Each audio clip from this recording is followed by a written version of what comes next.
Thank you so much, guys, for tuning in to Galaxy FM TV. My name is Flora Shaw. Don't forget to subscribe, comment. Intro. Don't forget to subscribe, comment, share. Created one of our own. Yes, Jonathan Nalebo.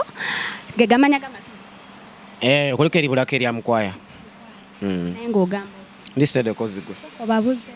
Mwena mugamba mutya abaliko abaje kumiddeko amanya Jonathan Nalebo. AKA. Sina AKA. Lwachi chi? Toina AKA. If you know me well, I'm one of the most organic people. 100% local. So I believe I don't need. And if there was an opportunity, I would actually do a deed poll and do away with the Jonathan name. I would prefer having three what you guys refer to as surnames. Oli musamize. Anedda. Kyenkula yange. Ndi mufirika, yes. Bakuzala wa Nalebo. Nze ni musajja musoga, nva bujirirwanika gye banziika mu Bukoli Central. Yes. Wasomera wa wali mwana kikuwe ku ssomero? Ku ssomero nali active child. Tuyita olugezigezi. Yes, I should say what you guys refer to as lugezigezi. I was an active child. I went to Valley Hill Primary School in Kaliro. Terikyaliwo. Era Piero yange sijirina. From there I went to Victoria High School. Lilia Waiganga, liya musajja ono gwe bayita Njube yaliyo wa Nalubala FC. From there nengenda to Iganga Parents. Lyo likyaliwo lya maanyi. From there Iganga Parents gye namalira senior 4. Then from there I went to Bukoyo for my senior 5 and senior 6. From there I came to Kampala for my first time in 2013 to do a bachelor's in mass communication at Kampala International University, which I finished in 2017. Then after 2017, I went to Uganda Management Institute for a master's program in marketing management. Yes. Wajira kuche Kampala 2013. Fortunately, unlike so many other people, najja in a normal way. I've ni mu family abana kangambe right now tuli 10 and I'm the second last born. Yes, so fortunately my older brothers and sisters babada mu kibuga majorly bali mu kibuga, yes. So nalina when I didn't sobola otuukira. But when I came in 2013 first nali mu vacation because I joined in August later. Nakola ngako MTN as a customer care attendant for some time. So try mostly kokola kukuba amasimu for high value customers. Obo you can say abantu bali registering ku SIM cards. So we try to kubira wali abantu nga tebalina budde genda kwe registering, yes. Nenga ba amanyi nga bali high value. So MTN yali abatundia abantu abo tebalina budde naye ate balina transactions ez'amaanyi. Omuntu asobola transacting emiliyoni 10 katugamba omwezi za mobile money. Asobola okozesa airtime omunjiko emiliyoni omwezi. So those are the people we were dealing with by that time. 2013 ngambe nti emirimu gyaliwo nga osobola oyingira buyingizi company ng'oli muvaka nokola. How was it? Well, like I've said, I had an opportunity that my older brothers were working, so the guy I follow was working with MTN at the moment. Naye ate naye alina cousin waffe yamuteekayo, so when atuuka, yes, so naye nange nasobola okuntwala era nakola nga si bya contracting nga bya freelance. Anyway, I should say it's a contract basis because you work gundi ya mwenegwako project ne balaba bakongerayo bate bakongerayo. So that was the opportunity that I had. So I was able to join investing and namu kyenkola. Ongambye wajja care inokola mass communication of all the courses. Lwaki wakola mass communication? Well, I think I've also been a very lucky person. I've always known what I wanted from day one. And I remember even when aliyo kusomero ngamba bachali bange nti ngenda kola, by then nali negomba nye TV okufana okuona. So I used to tell my friends ngenda bera ne bakatsa abo because nalinda banyo exposed. So ngamba gamba nnyo ngenda bera ku share yo ne gundi nzira mujja kuninda. Fortunately, I think I came to Kampala in March. Then I think either June or July I met Katz and he became my friend. So also at around that same time, Katz was starting to manage out Fear. Nga just batandika. So I acted as the other manager for Fear for some time. Yes.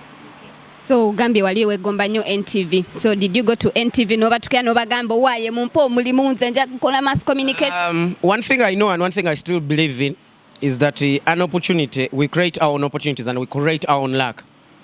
Nze nagenda yo ku NTV emirundi gyotamanyi a million times. I remember I think in 2012 Claith Chathaire and Shira Gashumba were leaving that show because bali batandise okukula nga balabanga abakuze. Yes, that is show. So bali balabanga batachasobola ku appearing to that show. So they were trying to do away with them. So they were looking for young people to Uganda showcase. Nalinya taxi ne Veiganga menzi jokusinga but then waliwo gani bamuyita Walusimbi yali ye producer wa The Beat yanzalawanya is one of the people I never forget naye njagamba namusonywa because later on he became my friend naye Walusimbi oyo did not give me an opportunity even to do a screen test naye ku NTV unasanga udemba muita Annie Nixon's right now I think he The Beat ne share wa Friday so Annie yampa audience even when he did not give me an audience but she talked to me she guided me nangamba aseko chireke ngabona ja come at an organization there is that one campus on that Roy's yes so I've never forgotten Anne up to that so later on when I didn't turn so better mu field nakola code ku UBC nga shooting waliwo show yawe ya elinga wetugamba Showtime magazines ezo okulaga ebibadde wekiro waliwo yo omukyalo omulala omutono bwatyo omuwanvu so ne njikola nga shooting era all that time nemanga meeting Anne yo nga mugamba bichi nga mugamba NTV is one of the places I would want to work for yes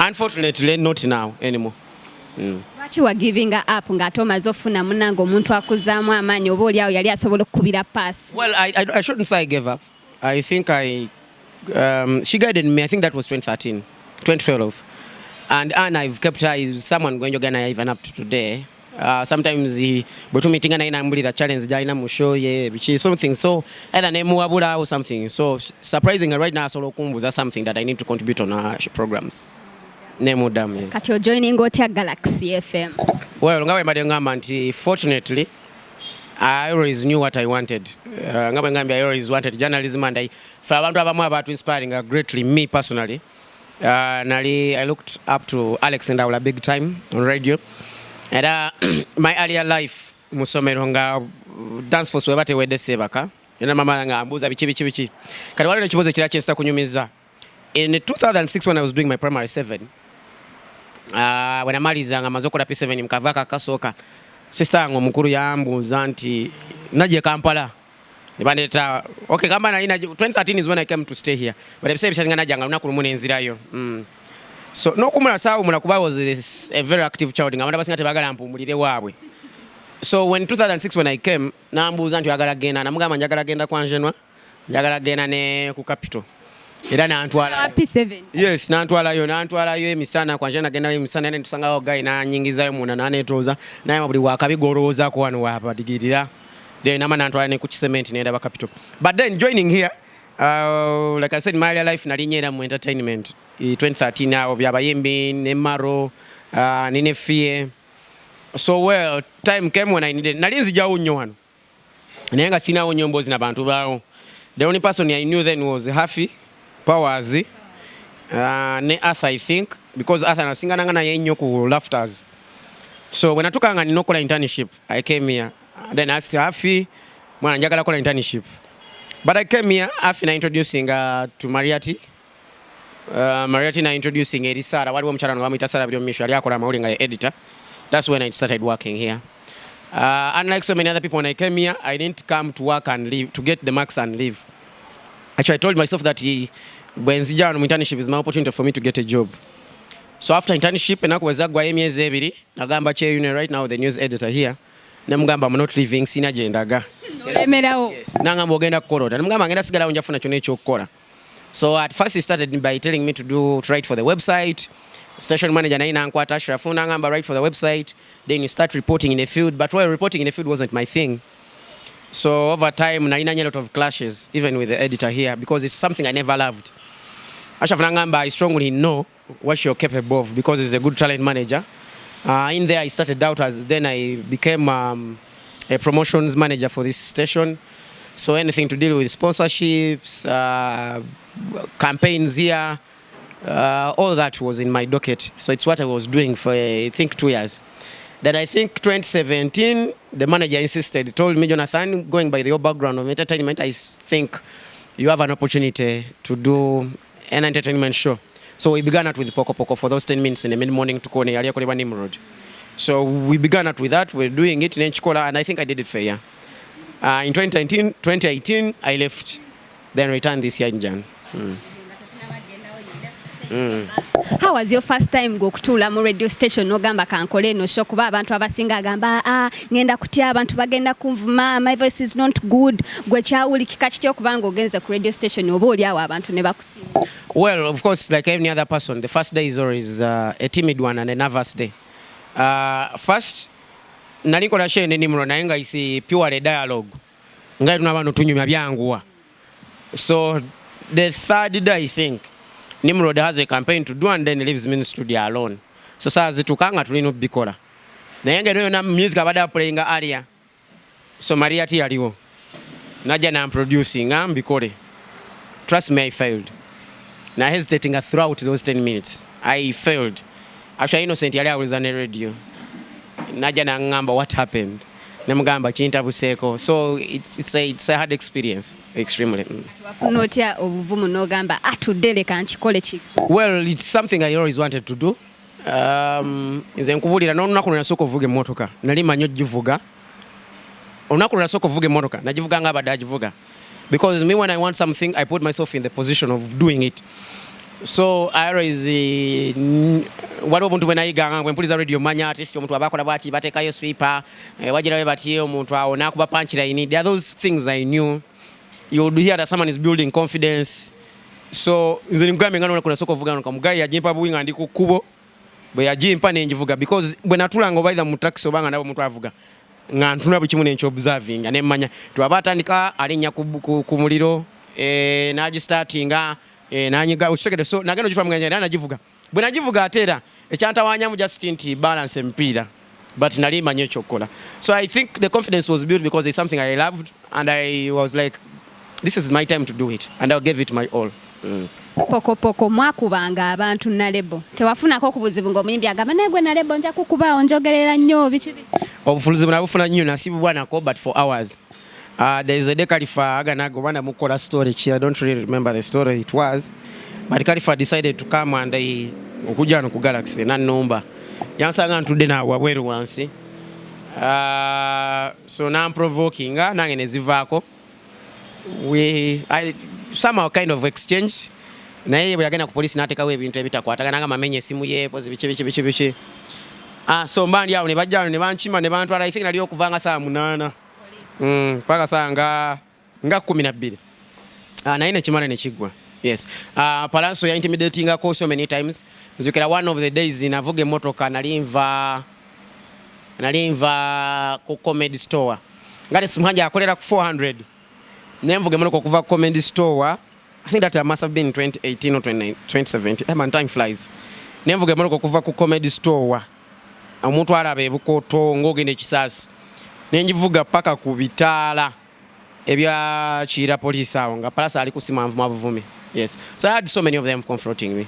Oloza lwachi abayimbi bavaayo nakuba munnamawulire nga wetwalabako edda kasuku Kenzo yakuba kasuku biki ne bayomba we bati oloza stories emuba mukoze oba ze tuba tukoze ze zivirako obuzibu n'agamba nti eno story Nalebo badde toyina. Well, I think everyone naturally we all want to be pampered or praised. Naturally, if you're not working anything that goes within our favor. But it takes only a body human being to accept that not all the time things will be in your favor. So that's why you see people like Bob Wine is one of the artists that I've never had in Tialiaro Nyakuno Manamawulide. Innocent waba kunyumiza na ye earlier on in his life when he was doing Red Pepper, I will tell you that he's the only one artist gwatwala nakona ye, but all the others beat him. So I believe that Fenam Bulabula Mutwe Yagaliza, so we don't want the positive to come out. Tizegwenenya ngamba mu bulungi bwachanga manto inaka jonjolo mu maso inzo butachagala. But even when I'm telling you the fact, so many artists want only the good to be out there. So it takes only that one that are so human to understand that as humans we are not 100. We are only real and not perfect. So it takes only those brave minds to understand inti muli mwesobi and the other people need to talk about it. So I think many of them don't just appreciate that fact. Titetuliba malaika eranza bayimbi abasinga na babuuzanga nti gongamba nti sikuandiseko birungi naye gwe bale mukuva omwaka gutandika birungi beka wakakola yo charities meka wakawangula awards cheze enjawulo ennyo endorsements zofuna ezenjawulo zoyagala abana muli banga bawandikako every day but you can't realize nti abayimbi bano akola ebitakwatagana bingi okusinga ebirungi byabakoze. Galaxy FM TV Kochali, don't forget to subscribe, comment and share. Tuline Jonathan Nalebo akuweereza Morning Saga akasamba tuko Monday to Friday sawa kumacha sawa 12 paka sawa nya Nalebo 2018 2017 ruava ku Galaxy. Nsonga 2018. Well, at that time I'd gone back to school for my master's program. That is one. And then management also felt I was not giving it full attention. That is one. Two, I also ng'omuntu nali ndi mukula. Around that same time, I think I was in a transition to become a father. So my demands were different. In terms of business, I was also trying out so many other things and growing. And the management thought I did not have the most attention for the organization. So I had to leave. Ekyankomezaawo baalabye nga tebalina mulala asobola kikola nga nsi. Baalabye nga tebalina asobola kikomyawo era nenkomawo ng'expert. Olowooza togobeddwa gwe. Ng'ani angoba bagoba expert. Expert yeegoba. Kyenkola kikola nze zekka. Bwe tunaabira wano togamba mbu interview eyo yakugobedde. Myaka 2 baanoonyanoonyaamu gaawo ng'era Nalebo yekka. Ne bagamba nze najja ngaludde. Najja kukola Kampala ndi ku kyeyo. How is Morning Saga? Well, Morning Saga, one, is a hard experience for me. One, not that I'm not an early person, but a show that begins at 6 a.m., that means you must be awake by about 2 hours before. So it's one of the challenges that I go out. Naturally, I adapt to things very fast. So I'm used. It's a good show. It's an exciting experience. I'm working with totally new people. Ditacha atefe yalistanga tuli mu kyalo yakolanga ku radio ya Apex. Kati nganza ate mu high school nali muwuliza nga ye wakabi waffe naye ate kati wanoze wakabiwe. Then Remy era naye mutegeredde nnyo wano personally. Yeah, I think, but it's an exciting experience. Abantu mubasanze mutyo kubanga nti mmwe kati abaliwo ng'ate waliwo Moshi, Mariata, gundi feedback kije mufuna okuva. Well, there will always be resistance at the beginning of everything. But especially when you're sitting in a show of people that were good. I cannot say the previous team was not good. So the previous team was good. Somebody were building the fan base here. So each time there is a change, that fan base feels lost. Feels you're not representing them. So in that way, I expect the resistance to be there. But then we also have so many people who like us. I don't think I'm a very bad on-air personality. I don't think Remy is. I don't think Ditacha is. But the reception is good so far. Sinafuna kanza mvuma personally. Then the feedback, because singa tubadde tukola tutwandibadde nabakuba masimu. But it shows you that there are people and it's an exciting show. Wavira ku Galaxy Nalebo. Watambulanga nnyo ku TV leero n'enkulaba ku TV emu leero n'enkulaba ku ndala wali onoonya mirimu. One thing I've told myself and I've tried to do is nze mu bulamu bwange sagala beera attached to something. Sagala bagambe nti oyo Nalebo wa Galaxy. So one of the reasons why I was doing those things they were intentional. Is I didn't want to be attached to someone. So I would want to have a personal brand and someone knows Nalebo. That. Then also I did not want a direct gig. I wanted to do something and move on because I was engaged in other things. So typically that was the reason, and I never wanted my name to be attached to any media organization. I would want to have a personal brand and I'd want to be known as Nalebo. Meanwhile, Nalebo family man. Nga tutandika ng'ogwa mulaba. Nga mwesanga wa the init. Well, in namusinkana 2016-17, but I think we got serious in the beginning of 2018. Ini had the project that she was doing and she needed my assistance. So in the benefit of looking for my assistance, we started moving together. Kwano mwana wawe. Netwagalana, I should say. Ngali aze nonya assistance. Anti webitandika. Ate yandifunye lawyer. Era inafuna nze gwe yali yeetaaga. Nekitandikira, yes. Ne muzaala n'omwana. Yes, tunoonya n'owokubiri. Mwana wo bamuyita? Bamuyita Mukwaya Jane Nalebo. Alina omwaka gumu kitundu. Tugenda mu ebiri. Ofumba obusanze otya gwe Nalebo? Nga kale tuve ku Nalebo nze gwe mmanyi anyumya agaboozi. Obufumbo bwo buli butya gwe nga. I think one of the things that most young people are not being told currently is that well, this is what I think in my personal opinion is that the world is not fair. And sea is not a fair ground. And you only find a balance between the fair and unfairness. So I think it's the same with marriage and everything around it. The fact that you meet someone, muntu gonsanze nga mukuru, miaka 25 ng'olina mulino better wamu mubeko chimwa achieving together. I think it's one of the greatest challenge, and you're supposed to be with this person every other day. It's not easy, but you find a balance. No laba ko choyagala ku muntu, chotayagala no chita, no tachitunulira nnyo. And I think that's what most people are not being told. Most people are told that marriage is a rosy ground, everything will be in your benefit, and I think it's the wrong perception. You just get realizing nti ono muntu alina kino kyanyongerako oba ebino ebirungi kuye n'okoncentrating ku ebirungi ebino obita. So that's how I've been able to have a balance. Omwana abendi omukubadde ngeri gye mutantumu byasooka ne bino, but personally I believe about time for everything. Nagenda n'enkyala for certain reasons, so I think that time will also come, and I think we are still young, we still have enough time tukirize tubeere experiences zaffe, tukirize obudde bugende tugaziye network zaffe, tulabe nti binyuma omanyina bite binyuma kukola lumu, kubanga bwe tunatuuka mu myaka 3 mu 5 tujja kuba tukola ki bwe tuba tubikoze olumu, ng'ate tuyinza okuba nga tutuse mu 3 mu 5 nga tulina ssente, nga kino ekizimbe kya Galaxy kyaffe, kati bwe tunaabikola olumu tunakola ki? So katulindemu nga ssente ziwera tukole ku mbaga nga wenkwata akawumi n'enkasaamu tekanuma omwana abandi asanyuke. Saga asabyagala naye bajja kusondera kuba bateekeddwa. Olina emyaka emeka? Saagala nnyo bantu kumbala. Olina emyaka emeka? Oba oli mukulu? Sijja jjogera. Naye engeri gy'ogambye nti wali ne kati. Nkunyumiza kilaasi zange kati awo oba ombalambala. Oyinza oba wasoma oli? Ndi muto. B7 abaana b'omukyalo baasomanga bakulu? Nali mukyalo naye omukyalo modified omulongoose. Nalebo, abantu bangi babeera boogerera kapoyo nagamba bannaye Nalebo omukazi akusinga obukulu, Nalebo omukazi wamwagaza ki, ebintu bino bino.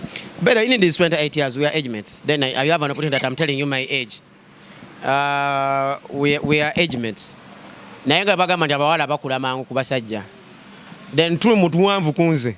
Naye ate nange saagala nnyo kwekotogera. Sisobola kuba musajja mumpi ate nenfuna omukazi mumpi. Kale nganze nfune Rita. Tuba tugenda zaala ki? Golaba tuba tugenda zaala ki? Buno bupingo. So kubanga nange saagala gwazaala pingo. Nafuna omukazi nga nsingako obuwamba ate kiri okay. Ne tatange yali musajja mumpi era nze obumpi nabujja ku tatange. Era tatange yali teekubya na mamange ebifaananyi nga bayimiridde nga batuula. Kuba yali muwanvu, mamange yali mukyala mutuusi ng'akoma eri. So nga tatange baagala okubifaaanyi batuula ne beekubya ekifaananyi nga so it's the same thing I decided to do. Si mu bubi mukwagala naye njagala saving a generation yange. Muwalawo kangeze kale muwalawo muwanvu. Era alaga signs nti muwanvu. Muwanvu wafuna omusajja omumpi. It's okay ate omumpi buzibu. Baira nzo okujjukira nti ni mumpi omuntu amala kuŋŋamba naye nze nemanyi ng'omuwanvu. Era omuntu amala kuŋŋamba ali kana akampi ne njoka ŋŋamba nti kozi naye mba sibirowooza. Agamba nnyo Nalebo ono yeeyogeza ono omuntu. As in personally I don't take it to be an issue. Siraba nti it does not make me any less. I'm not disabled, maybe anyway. Even when disabled people are not any less. So I don't believe it makes me any less. I believe yenkula yange. Kiriko gamba nti abantu ababi baleke beera mu nsi kuba oli mubi. It's just that people want to capitalize in it, but yeba nature. Omwana mmuzaako. Kyekugambye nti tetwatumibwa naye kyendiko. Ni mulwana guno omwaka guleke kundeka. Okubanga mmuzzaako. Wakataani. Ati ngenda kimala guno njagala gugweko nga artist tulina results. Ono wasa abakazi bameka? Ndi wa mukazi omu sikkiriza nnyo tatange wasa abakazi babiri naye nze sikkirizaganya naye era naye yamala n'aŋŋamba nti funanga omukazi omu era nange wenja ofuna. Bakubuka bagambe. No kisinzira mu busobozi nakwagala na muntu byakkiririzaamu. Singa olina ssente nnyingi singa olina abakazi. Ssente siwasa lwa ssente kuba naffe bajjajja baffe baawasanga si lwa ssente. Obusobozi kyeki? Baawasanga kwagala. Waliwo obusobozi obw'omu buliri, waliwo obusobozi obw'essente, waliwo obusobozi bwa njawulo nnyingi. Naye nze ndowooza nti omuntu okufuna abakazi asukka mu it really goes to what they believe in, what they like and their ability to do it. But why I would choose one is for reasons I've had an experience of a polygamous family. So I would not want to have something extensive. I would want mwana abeere omu. Sinti oba nina eddiini ery'amaanyi nnyo erinkugira, sinti oba ssente naye I feel I'm more comfortable with that. Oli wa ddiini? Nze nzikiriza mu Katonda.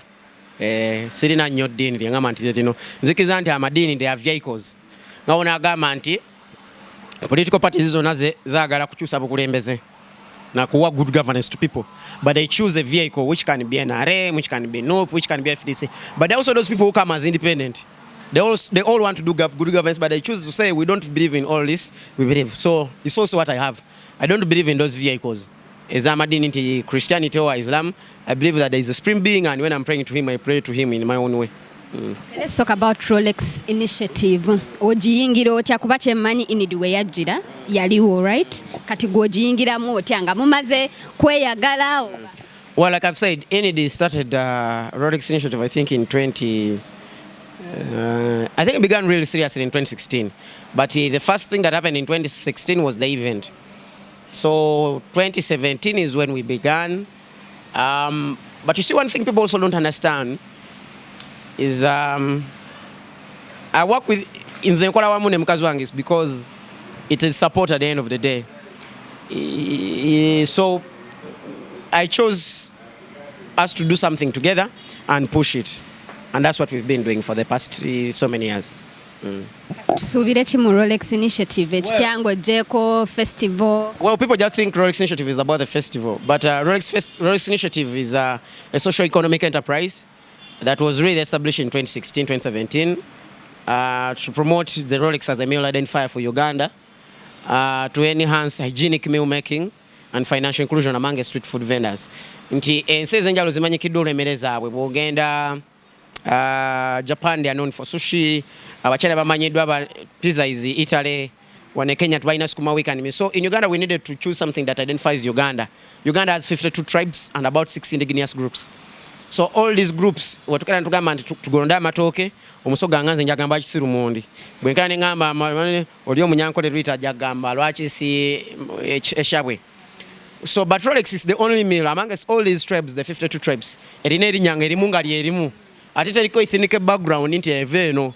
Niwangu ati just basoga baji. Tugamba chapati za. Exactly. Just try popularizing nga kuba abayindi we baja basetulinga nnyo mu East.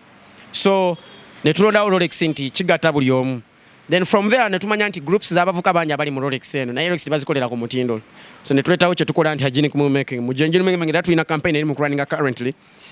Gye bayita Rolex Preneur as a COVID-19 recovery and resilience program that we are using to train people into financial inclusion, waste management and development, value-added food processing, and of also to use eco-friendly energy. Omuntu wabafumba, mifocho kozesa stove, kubanga kozesa gas. So it's an ecosystem of people, but also it's a socio-economic enterprise, a startup in Africa. Shows zino ze mwakola mu COVID. Lwaki mwatulondera baserebu bokka bafumba? Well, twalinamu ndowooza so twazigobera zonna. Mulinamu emu out of the 8 we did one when tukosa ab'omu katale. Waliwo groups z'abo abaana aba Rolex abali awe Konge that we chose and they participated in this. But also we need to mostly understand that it's not really just about the celebrities. But naffe naye tunoonya naffe kisobola tuvimbisanya abantu kye bajja okulaba. Because at the end of the day, shows ziba zirimu abantu abazitaddemu akasente. So shows zino baweetaaga views ziveeyo bimanye bya YouTube. So that's why we chose celebrities so that batusobola tuwaako ku views so people can be able to watch. Yes. Nga tuwumba Nalebo. Buli omu abeera akumanyi agamba oyo Nalebo mmanyi nga wogamba Nalebo omumpi Nalebo ki social media yoyo nga tekweyogerera. In terms of Facebook following yo. Well, there are things I believe in nganzo muntu. Era mbanso bikutotola we can spend an entire day here. But nze ng'omuntu focusing nnyo what can make financial sense. I'm more of a business person than a social person. Era nze Saga zete mumpita nga celebrity sibyagala because I'm not a celebrity. Si twala celebrity. Era bwe nvaano nze nevuga kangambene ngenda mu kibuga nsobola parking ane tambule kibuga ekikubigere because I just take into omulimu gwange ngukola ekigufulo ogwenjala kubala nti zogwange nkolera mu lukale naye mulimu ng'omulala, so it does not make me any different from other people. The only difference is in a platform kwenkulira abaloko basobola okundabira ekitandibadde ku balala, so that's the only challenge. But I don't take myself to be a celebrity. So the following people here get the following differently. Njako examples. Abawala, they need to dress okuteka ebifaananyi 10 olunaku, they need to be skimpy to get the following. I'm very proud of 1,000 people following me. If they follow me for what I believe in, then they believe in me. Zenojiba social media accounts ezange neza organization yange, I don't promote them on purpose. I would want to have organic followers. Let me have 300 people who are following me for those reasons. Other than me having 10,000 people and they are spam, they are not organic. So I believe lumuna kolanga even when I was off air nakolanga write up ku social media yange analyzing so many issues. And one day Henry called me one mid-morning.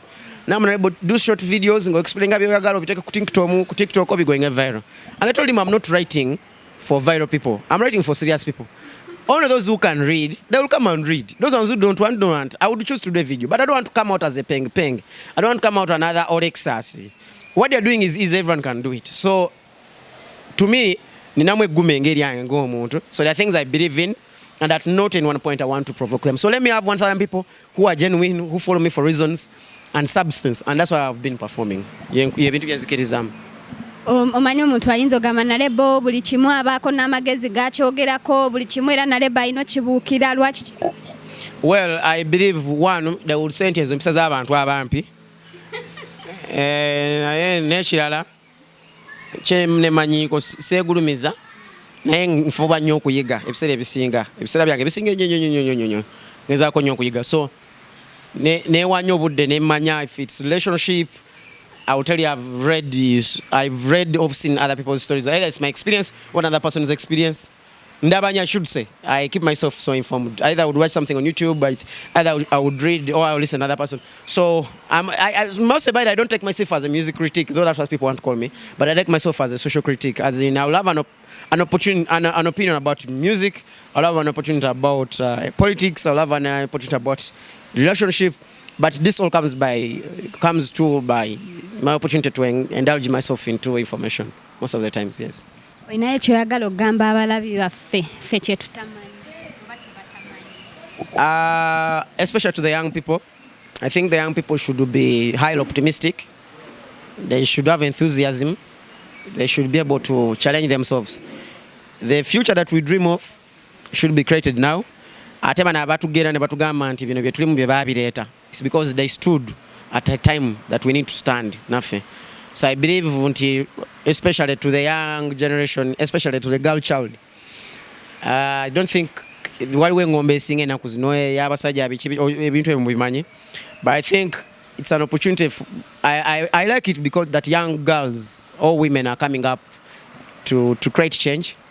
And young people also, as men, they're also coming up to create change. And I think they should be given an opportunity. And young people, the future belongs to us. Teri muntu mulala agenda kyusa bya maaso okujja kunga fa abasosobodde bikyusa. Naye tulina osigala nga tuli ku mulamwa. Tuleke nnyo okukolerera today. We should be able to focus at 5 years. We should be able to focus at 10 years because tukyalina obudde bungi ku nsi. Kwanza nkuli osobola wangala paka ku myaka 7. Naye emyaka 7 ezo osobola ginnyumirwa onule obanga osobodde otegeka kati. Kuba bwe buno obudde okyasobola okukola. Right now osolokera nogenda nogula wali omudaala teri agenda kusekerera. Kuba okyalimu ejje emyaka okola ekyo. Naye bona gulayo omudaala ku myaka 4 ojja kusekererwa because kije okuba emyaka gyo. So the time for you to risk, the time for you to make as so many mistakes as possible, that time is now. Naye bona akikola obulungi right now ojja mala emyaka emirala 3 ng'oli bulungi. Eso kyenzikirizamu. Oyabadde Jonathan Nalebo temwerabira okumuwuliriza Monday to Friday morning saga akasamba tuko Jonathan Nalebo ditacha sakalaman sako ne Ray P saa 12 paka saa 4. Comment awo mu comment section notubulira ani goyagala okulaba ku bakozi bawana ku Galaxy FM tumukuletere obuze ebibuzo byo byonna. My name is Flora Shaw. Don't forget to subscribe, comment and share. Mbere bulungi mweraba.